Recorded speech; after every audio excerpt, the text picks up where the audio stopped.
Hello అండి. Hi, బాగున్నారా? నేను బాగున్నాను. మీరు కూడా బాగుండాలని మనస్ఫూర్తిగా కోరుకుంటున్నా. ఈ ఈరోజు మన వీడియో సాయంత్రం 6 గంటల నుంచి రాత్రి 10 గంటల వరకు నేను ఏవేవి పనులు చేస్తానో అవి చూపిస్తాను ఫ్రెండ్స్, చూసేయండి. గురువారం రోజు మేము సాయిబాబాకి పూజ చేసుకుంటాము. అందుకని కిచెన్ అంతా నీట్గా ఉండేలాగా చూసుకుంటా. ఎందుకంటే కిచెన్లోనే మాకు దేవుని ఇది సెల్ఫ్ ఉంటుందన్నమాట చిన్నగా. అందుకని కిచెన్లోనే నీట్గా చేసుకుంటాను కిచెన్ మొత్తం కూడా. వారానికి ఒక్కసారి స్టవ్ మొత్తం డీప్ క్లీనింగ్ చేసుకుంటాను ఫ్రెండ్స్. వారానికి ఒక్కసారన్నా మంచిగా వాష్ చేసుకుంటే పొయ్యి అంతా నీట్గా ఉంటుంది. చూసారు కదా ఎంత బాగుందో. ఇలా రెడీ చేసుకొని పెట్టుకుంటాను. ఎందుకంటే గురువారానికి రోజు కొంచెం ఈజీగా అయిపోతుంది పని. మనం అదే రోజు అన్ని పనులు చేసుకోవాలంటే పూజ చేసుకోవడానికి లేట్ అవుతుంది కదా. అందుకని నేను ఇలా ముందు రోజే బుధవారం రోజే ఈ పనులన్నీ చేసుకుంటాను. చూసారు కదా, స్టవ్ మొత్తం కడిగిన తర్వాత కిచెన్ బండ కూడా మొత్తం కడిగేసాను. తర్వాత ఇట్లా బొట్లు పెట్టుకుంటాను. నేను స్టవ్కి ఎప్పుడు ఖాళీగా ఉంచాను ఫ్రెండ్స్, ఇలా బొట్లు పెట్టుకుంటాను. మళ్ళీ ఈరోజు గురువారం బుధవారం ఒక్కరోజే కడుగుతాను కదా. రోజు పొద్దున్న రాత్రి పడుకోబోయే ముందు మంచి తడబట్టతోటి తుడుచుకొని ముగ్గులు వేసుకొని పడుకుంటాను. పొద్దున్న లేవగానే బాగుంటుంది, అందుకే ఫ్రెష్ మైండ్ ఉంటుంది కదా. అందుకోసమని రోజు అలాగే చేస్తాను. ఈరోజు కూడా అట్లాగే చేశాను. ఇలా బొట్లు పెట్టుకోవాలి. ఒక్కొక్కరు ఒక్కొక్కలాగా పెట్టుకుంటారు, కానీ నాకు ఇలా నిండుగా పెట్టుకోవడం అంటే ఇష్టం ఫ్రెండ్స్. అందుకే నిండుగా పెట్టుకుంటాను స్టవ్కి. ఎప్పుడు ఇలాగే ఉంచుకుంటాను నేను కిచెన్ని. వీడియో కోసం అని కాదు ఫ్రెండ్స్, నేను ఎప్పుడు ఇట్లాగే పెడతాను నీట్గా. నాకు కిచెన్ నీట్గా లేకపోతే అసలు వంట చేయాలనిపించదు. అందుకే నీట్గా ఉంచుకుంటాను.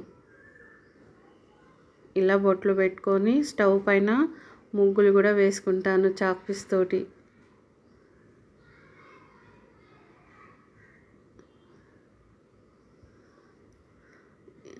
ఏవంటే అవి ముగ్గులు, ఇంకా ఏది నచ్చితే అలా ముగ్గు వేసుకొని స్టార్ట్ పెట్టుకుంటా ఏ వంట అయినా.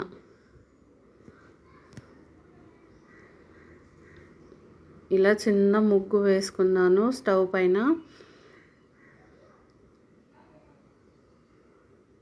మనం రోజు వాటర్ తోటి కడిగితే కూడా ఈ స్టూలీ కావు కదా ఫ్రెండ్స్, గ్లాస్ కదా, తొందరగా ఖరాబ్ అవుతాయి.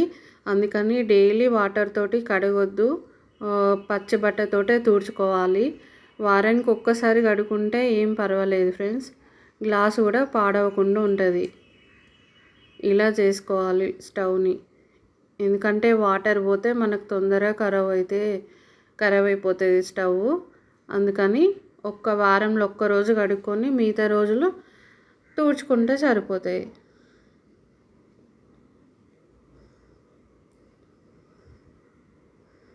ఇప్పుడు ఇలా ముగ్గులన్నీ వేసుకున్నాను కదా. ఇప్పుడు మనం వంట చేసేసుకుందాం. చూసేయండి ఒక్కసారి స్టవ్ ఎలా ఉందో.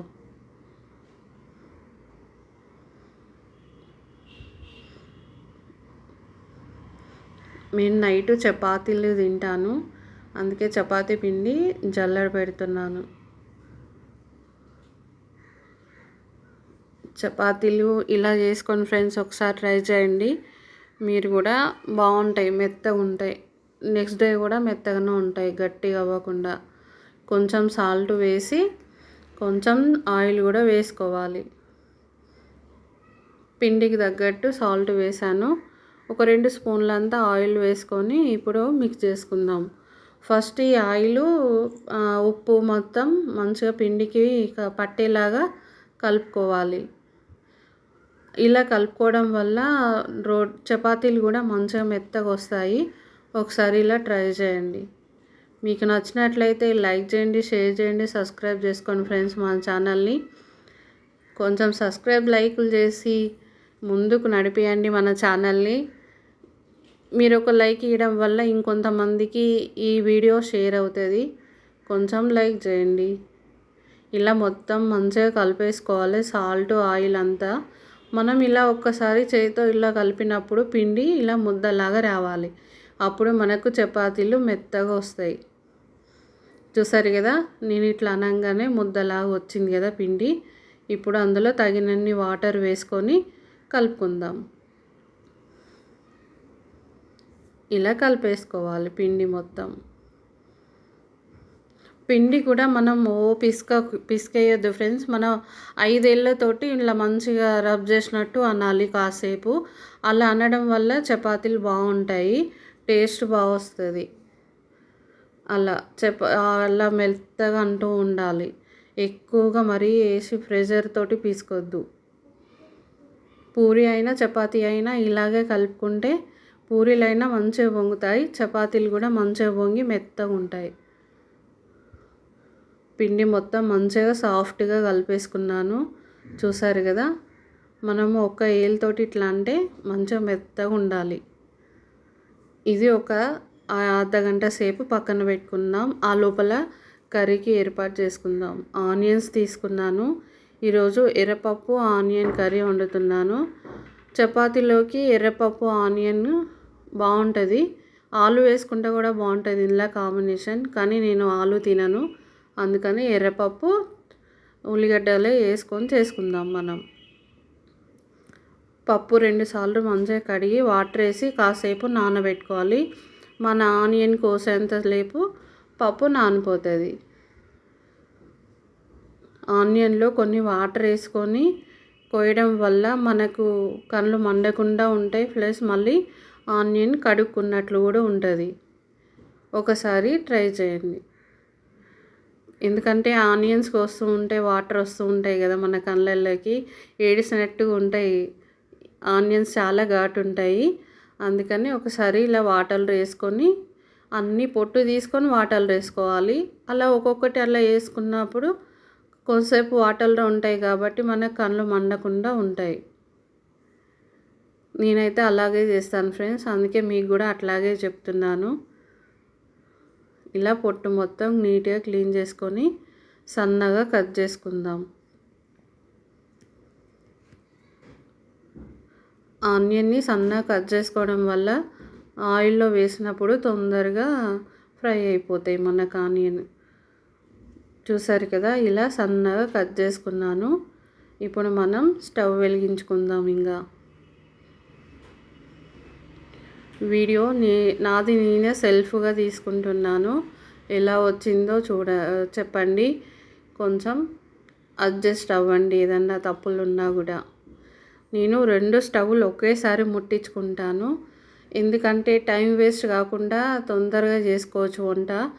ఒకే స్టవ్ ముట్టించుకొని ఒకే దాని మీద ఎంతసేపు చేసినా అది అసలు ఉడవదు కదా ఫ్రెండ్స్. అందుకే 2 స్టవ్లు ముట్టించుకొని అటు సైడ్ రైస్ పెట్టుకొని ఇటు సైడ్ కర్రీ చేసుకున్నాం అనుకో తొందరగా ఫాస్ట్గా అయిపోతుంది. అట్లాగే గ్యాస్ కూడా సేవ్ అవుతుంది మనకి. ఒక్క స్టవ్ పైన వండుకుంటే గ్యాస్ ఎక్కువైపోతూ ఉంటుంది, అట్లాగే మనం ఎక్కువసేపు నిల్చోవాల్సి వస్తుంది స్టవ్ గిన్నె దగ్గర. అట్లాగని 2 పెట్టుకున్నామంటే అటు సైడ్ అన్నం అయిపోతుంది, ఇటు సైడ్ కర్రీ అయిపోతుంది. స్టవ్ వెలిగించుకున్న తర్వాత అటు సైడు రైస్ పెట్టాను, ఇటు సైడ్ ఏమో కర్రీకి గిన్నె పెట్టుకొని ఆయిల్ వేసి, ఆయిల్ కొంచెం వేడైన తర్వాత ఆనియన్స్ వేసుకున్నాము. ఆనియన్ కూడా కొంచెం వేడైన తర్వాత కొంచెం మగ్గిన తర్వాత అందులో కొంచెం సాల్ట్ వేసుకొని కలుపుకోవాలి. సాల్ట్ వేయడం వల్ల ఆనియన్ చాలా తొందరగా ఫ్రై అయిపోతాయి. ఒకసారి ట్రై చేయండి. అందులో మళ్ళీ ఒక 2 పచ్చిమిర్చి వేసుకున్నాను. ఆయిల్లో వేయాలి కానీ మర్చిపోయి ఇప్పుడు వేస్తున్నాను. ఎలా వండినా ఒకే టేస్ట్. ఎర్రపప్పు ఎట్లా వండినా కూడా చాలా టేస్ట్ ఉంటుంది ఫ్రెండ్స్. ఒకసారి మీరు ట్రై చేయండి. ఎర్రపప్పు అయినా పెసరపప్పు అయినా చాలా బాగుంటుంది టేస్ట్ ఎట్లా వండినా కూడా. ఒక్కసారి మీరు కూడా ట్రై చేసి ఎలా వచ్చిందో కామెంట్ బాక్స్లో కామెంట్ చేయండి. ఇలా కలుపుకొని కొంచెం కల్లమాకు కూడా వేసుకోవాలి. ఆనియన్ బ్రౌన్ కలర్ వచ్చేదాకా వేయించుకోవాలి. చూసారు కదా, ఇలా బ్రౌన్ కలర్ వస్తే సరిపోతుంది. ఇందులో 1 స్పూను అల్లం వెల్లుల్లి పేస్ట్, కొంచెం పసుపు వేసుకోవాలి. 1 స్పూను అల్లం వెల్లుల్లి పేస్ట్ కూడా నేను ఇంట్లోనే రెడీ చేసుకుంటాను ఫ్రెండ్స్, బయట నుంచి తెచ్చుకోను. ఇంట్లోనే చేసుకుంటే ఫ్రెష్గా ఉంటుంది, బాగుంటుంది అల్లం వెల్లుల్లి పేస్ట్. అల్లం వెల్లుల్లి పేస్ట్ వేసిన తర్వాత అవి కూడా కొంచెం వేగిన తర్వాత ఒక 2 టమాటాలు సన్నగా కట్ చేసి వేసుకోవాలి. అవి కూడా మంచిగా కలిసేలాగా కలుపుకొని కాసేపు మగ్గనివ్వాలి. టమాటాలు తొందరగా మగ్గిపోతాయి, ఎందుకంటే మనం సాల్ట్ వేసాం కదా, తొందరగా మగ్గుతాయి. కాసేపు మగ్గనియాలి. ఒక 2 స్పూన్ల కారం వేసుకొని కలుపుకుందాం. మేము కారం కొంచెం తక్కువనే తింటాం ఫ్రెండ్స్, మీరు ఎక్కువ తింటే కొంచెం ఎక్కువ వేసుకోండి. ఇప్పుడు ఒకసారి అన్నీ కలిసేలాగా కలుపుకొని మూత పెట్టి కాసేపు మగ్గనిద్దాం. సిమ్లో పెట్టుకొని మగ్గనియాలి. టమాటాలు మగ్గేంత వరకు వెయిట్ చేయాలి. చూసారు కదా, టమాటాలు మగ్గిపోయాయి. అటు సైడు రైస్ కూడా ఉడికిపోతుంది. ఇప్పుడు టమాటాలు మంచిగా మగ్గిపోయాయి. ఇందాక మనం నానబెట్టుకున్న ఎర్రపప్పు మొత్తం ఇందులో వేసేసుకుందాం. ఎర్రపప్పు వేసుకొని కలుపుకుందాం ఒకసారి. ఎర్రపప్పు కూడా వేసుకొని కలుపుకొని కాసేపు మూత పెట్టి మగ్గనిద్దాం. ఎర్రపప్పుకి కూడా ఉప్పు కారం మంచిగా పడతాయి ఫ్రెండ్స్. ఒక్కసారి మగ్గనియాలి. కాసేపు మూత పెట్టి మగ్గనిద్దాం. ఈ లోపల రైస్ ఉడికిపోయింది. మనం గంజి వార్చుకుందాం. గంజి వార్చుకుంటేనే బాగా ఫ్రెండ్స్, ఎందుకంటే మనం కుక్కర్లో వండుకోవడం వల్ల, అత్తేసరి పెట్టుకోవడం వల్ల లేని రోగాలు వస్తాయి. అందుకని గంజి వార్చుకోవాలి ఫ్రెండ్స్. మళ్ళీ గంజి వార్చుకుంటేనే అన్నం కూడా మంచిగా అవుతుంది. చూసారు కదా, కర్రీ మంచిగా మగ్గిపోయింది. ఇప్పుడు కొన్ని వాటర్ వేసుకుందాం. ఇందులో కావాల్సినన్ని వాటర్ వేసుకొని కలుపుకొని మళ్ళీ ఉడకనియాలి. ఎర్రపప్పు మంచిగా ఉడికేదాకా ఉడకనియాలి. ఒకేసారి మన కర్రీకి సరిపడా వాటర్ వేసుకొని ఒకసారి కలుపుకొని మూత పెట్టుకోవాలి. ఎర్రపప్పు టేస్ట్ బాగుంటుంది. ఒకసారి మీరు ట్రై చేయండి. పొద్దున్న చేసిన పప్పు ఉంటే అది కూడా వేడి పెడుతున్నాను. అటు సైడు అన్నం అయ్యింది కదా, అందుకని అటు సైడు పప్పు వేడి పెట్టాను. ఇప్పుడు మనం చపాతీ పిండి కలుపుకొని పెట్టుకున్నాం కదా, చపాతీలు చేసేసుకుందాం. చపాతీ పిండి కాసేపు నానడం వల్ల చపాతీలు మంచిగా వస్తాయి. ఒకసారి మీరు కూడా ట్రై చేయండి. నేను ఈ చపాతీలు మా అత్తమ్మ దగ్గర చూసి నేర్చుకున్నాను. మా అత్తమ్మ చాలా బాగా చేస్తుంది చపాతీలు, టేస్ట్ కూడా బాగుంటాయి. అట్లాగే చూసారు కదా, ఇలా కొంచెం రుద్దుకున్న తర్వాత ఆయిల్ పెట్టుకొని మన ట్రయాంగిల్ షేప్లో మలుచుకోవాలి. అన్నం కూడా దమ్కి అయిపోయింది. బంద్ చేసాను స్టవ్. ఇలా మొత్తం చపాతీలు ఇట్లా ట్రయాంగిల్ షేప్లో మలుచుకొని మళ్ళీ తాల్చుకోవాలి. ఇక చపాతీలాగా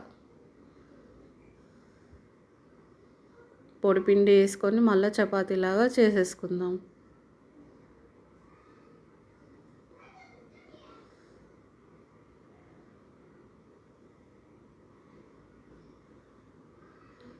మా పాప కడుపులో ఉన్నప్పుడు మా అత్తమ్మ నాకు ప్రతి గురువారం చపాతీలు చేసి పెట్టేది. అలా చూసి చూసి నేను నేర్చుకున్నాను అట్లాగే చేయడం. మా అత్తమ్మ బాగా చేసేది. నేను ప్రతి థర్స్డే రోజు, గురువారం రోజు ఉపవాసం ఉంటాను. నైటు అన్నం తినను. చపాతీలో ఏదన్నా టిఫిన్ లాంటిదే చేసుకుంటాను. ఏది ఇష్టం అనిపిస్తే అది చేసుకొని తింటాను. ఇప్పుడు చపాతీలు చేసుకున్నాం కదా, కాల్చుకుందాం. కర్రీని అటు సైడు పెట్టేశాను. ఇక్కడ మళ్ళీ మనం చపాతీలు కాల్చుకుందాం. ఇష్టం ఉంటే ఆయిల్ కూడా వేసుకోవచ్చు, ఇష్టం లేకపోతే ఆయిల్ వేసుకోకుండా కూడా ఫ్రై చేసుకోవచ్చు ఫ్రెండ్స్. అట్లా అయినా కూడా బాగుంటాయి, కానీ నేను కొంచెం ఆయిల్ వేసి చేస్తాను. ఎందుకంటే మా పిల్లలు ఆయిల్ వేస్తేనే తింటారు, లేకపోతే తినరు. అందుకని కొంచెం ఆయిల్ వేసి లైట్గా, అది కూడా ఎక్కువ లేదు, కొంచెం ఆయిల్ వేసుకొని అలా రుద్ది కాల్చుకోవాలి. చూసారు కదా చపాతీ ఎట్లా వంగుతుందో. రెండు వైపులా అటు ఇటు తిప్పుకుంటూ కొంచెం ఆయిల్ రెండు వైపులా రుద్దుకోవాలి.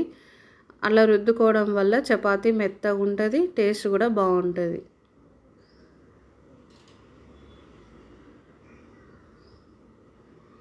ఇలా రుద్దుకోవాలి. అన్ని వైపులా ఈవెన్గా కాలేలాగా అటువైపు ఇటువైపు తిప్పుకుంటూ కాల్చుకోవాలి. చపాతీ ఎట్లా ఉబ్బుతుంది చూసారు కదా ఫ్రెండ్స్.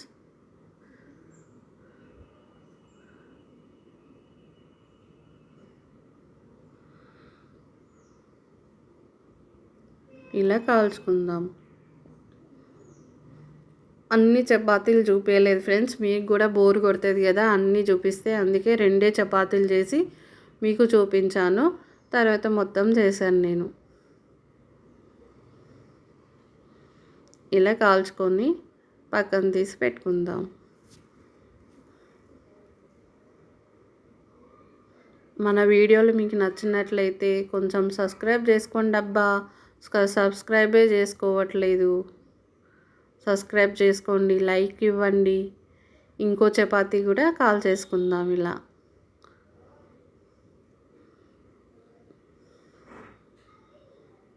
మన కర్రీ కూడా రెడీ అయిపోతుంది. అటువైపు ఇటువైపు మన చపాతీలు కూడా రెడీ అయిపోయాయి.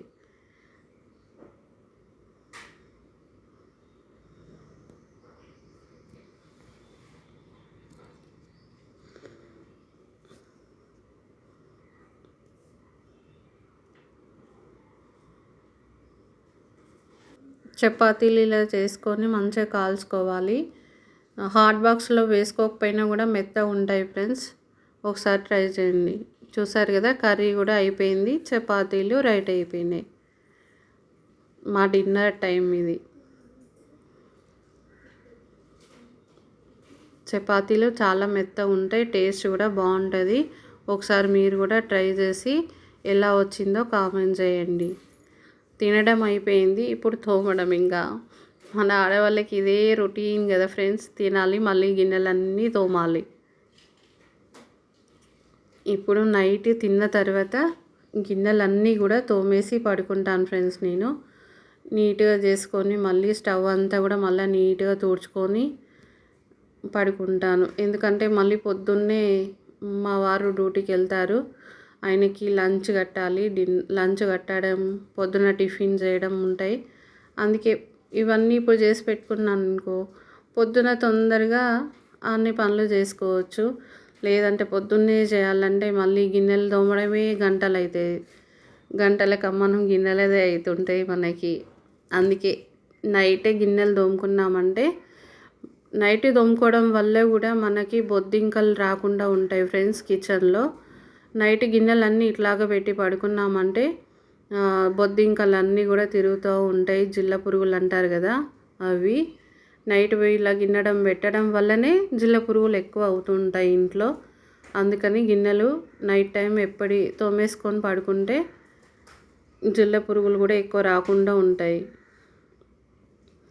చూసారు కదా, ఇలా స్టవ్ మొత్తం గిన్నెలు మొత్తం తోమేసుకొని సింక్ కూడా మొత్తం నీట్గా కడిగి మళ్ళీ స్టవ్ అంతా కూడా మంచిగా తుడుచుకొని పడుకుంటాను. మళ్ళీ ముగ్గు కూడా వేసుకున్నాను. ఎలా ఉంది ఫ్రెండ్స్, నీట్గా ఉందా మా కిచెన్? మా కిచెన్ ఎలా ఉందో చెప్పండి, కామెంట్ బాక్స్లో చెప్పండి. గిన్నెలు చూసారా, ఒక బుట్టెడు గిన్నెలు అయ్యాయి.